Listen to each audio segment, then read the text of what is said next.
ਹਾਂਜੀ। ਅੱਜ ਦਾ ਟੌਪਿਕ ਆਪਣਾ ਇਹ है कि जैसे हम टैक्स की कैलकुलेशंस करते हैं, ठीक है जी?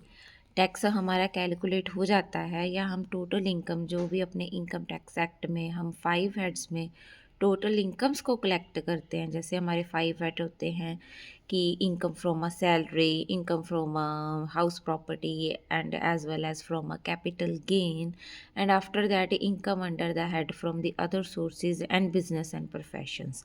देन उसके बाद हम अपने टैक्स को हमेशा ये ट्राई करते हैं कि हम उसको रिड्यूस करने की कोशिश करें, लेकिन हमने अपने टैक्स को कम भी अगर करना है देन वो भी हम एक पर्टिकुलरली लीगल अथॉरिटी में रह के करना चाहते हैं।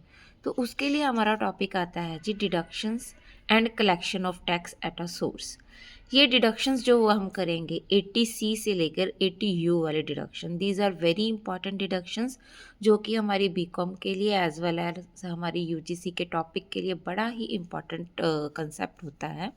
तो उसके लिए की जाती है। सबसे पहले मैं बताना चाहूँगी कि जो ये डिडक्शन होती है this is allowed to both individual as well as Hindu undivided family HUF। तो इसमें फर्स्ट डिडक्शन है कि 80C की। 80C की डिडक्शन सबसे पहले हमको ये पता होनी चाहिए कि हम किसको अलाउ करते हैं। This is allowed to life insurance premium, ठीक है। अगर हमने LIC में कोई भी इन्वेस्टमेंट कर रहे हैं, प्रोविडेंट फंड में, पब्लिक प्रोविडेंट फंड में, उसके बाद subscription to certain equity shares, after that tuition fees and national saving certificate and housing loan principal. तो मैक्सिमम डिडक्शन इन सभी को मिला के हमारी कितनी होनी चाहिए? 1,50,000। एक बात मैं यहाँ पे बताना चाहूँगी कि 80C की जितनी भी डिडक्शन है, जैसे 80C है, उसके बाद 80CC है, उसके बाद 80CCD है, इन तीनों को मिलाकर हमारी मैक्सिमम डिडक्शन जो अलाउएबल होएगी वो सिर्फ होएगी 1,50,000। तो उसके बाद में हमारी नेक्स्ट डिडक्शन आती है दैट इज़ 80CCC।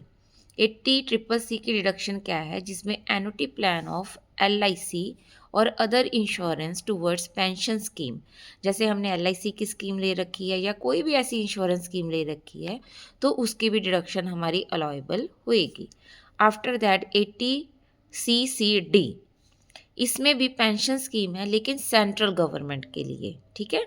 अगर हमारा कोई भी एम्प्लॉई है जो सेंट्रल गवर्नमेंट से रिटायर था तो उसकी जो भी पेंशन स्कीम होती है तो उसकी भी डिडक्शन इसमें हम इंक्लूड करते हैं। तो हाँ, याद रखने वाली बात क्या है कि 80C, 80CCC, 80CCD इन तीनों को मिलाकर हमारी टोटल डिडक्शन 1,50,000 होनी चाहिए, ना कि किसी एक की पर्टिकुलरली। मैं ये नहीं कह रही कि 80C में हो जाए 1,50,000 इसमें अलाउएबल हो जाएगी, 80CCC भी इसमें अलाउएबल 1,50,000 हो जाएगी। नो, 80C से लेकर 80CCD की इन तीनों को मिलाकर हमारी मैक्सिमम डिडक्शन जो अलाउएबल है वो है 1,50,000। डिडक्शन का मीनिंग ये है कि जितना भी आपका टोटल इनकम बन रही है उसमें से हम अपनी 1,50,000 डिडक्ट कर सकते हैं, ठीक है। तो these are deduction of 80C। Next हमारी जो आती है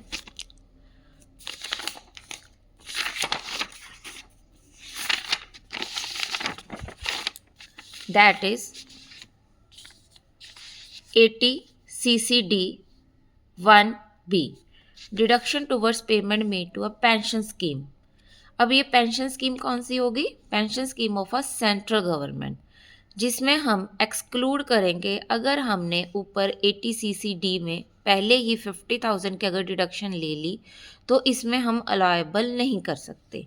उसके बाद नेक्स्ट डिडक्शन आ रही है जी 80CCD2, जिसमें कौन सी आती है राजे? National pension scheme contributed by the employer, ठीक है। अगर हमारा एम्प्लॉयर हमारे फंड में 14% of basic salary and dearness allowance का इंक्लूड कर रहा है, कंट्रीब्यूट कर रहा है, और वो भी कौन सा एम्प्लॉयर? जो कि गवर्नमेंट सेक्टर का हो, तो वो वाली अमाउंट, या 10% of basic salary plus dearness allowance अगर हमारा एम्प्लॉयर किसी और सेक्टर का है, प्राइवेट सेक्टर का है, तो इन दोनों में से which ever is lower amount होएगी तो वो अमाउंट हमारी डिडक्शन के लिए कैपेबल होगी। नेक्स्ट हमारी इंपॉर्टेंट डिडक्शन आ रही है जी 80D। डी से आप याद रख सकते हैं डॉक्टर, यानी कि जो 80D की डिडक्शंस होंगी वो हेल्थ स्कीम के रिलेटेड होंगी। इसमें कौन सी आती है जी, deduction towards payment made to health insurance premium and preventive health checkups. ठीक है, डी से याद रखेंगे हम डॉक्टर। इसके लिए क्या है कि जो हेल्थ इंश्योरेंस प्रीमियम है या प्रिवेंटिव हेल्थ चेकअप्स है वो आप किसके लिए ले सकते हैं, फॉर अ सेल्फ, अपने आप के लिए, स्पाउस और dependent children for a parents. ठीक है जी, तो हम अपने आप के लिए या अपने पार्टनर के लिए या अपने बच्चों के लिए या अपने पेरेंट्स के लिए हम ये डिडक्शन ले सकते हैं।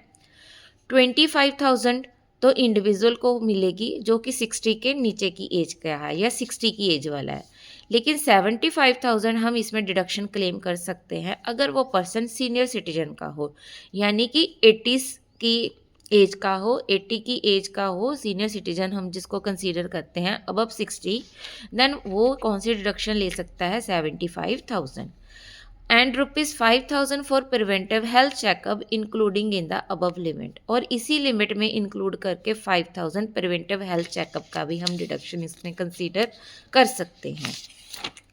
नेक्स्ट इसमें आता है, this is very important deduction, 80DD, यानी कि DD से याद रखना डबल दुखी। डबल दुखी पर्सन कौन सा होगा, जिसको बहुत ज़्यादा सीवियर प्रॉब्लम होएगी। ठीक है जी, देन इसको हम बोलेंगे medical treatment of a dependent with disability. Disability मतलब किसी की भी बॉडी में कोई भी प्रॉब्लम हो लेकिन डिसेबिलिटी की भी परसेंटेज होएगी। अगर तो वो नॉर्मल डिसेबिलिटी है एटलीस्ट 40% और मोर बट लेस देन 80%, यानी कि 40% डिसेबिलिटी डॉक्टर ने क्लेम कर दी है, या 40% हो या इससे ज़्यादा हो लेकिन 80% से कम हो, देन उसको कितना क्लेम वो डिडक्ट कर सकता है, 75,000। लेकिन उसके बाद अगर उसकी डिसेबिलिटी मोर देन 80% है, देन वो डिडक्शन क्लेम कर सकता है जी 1,25,000। ठीक है, नेक्स्ट डिडक्शन आ रही है 80DDB।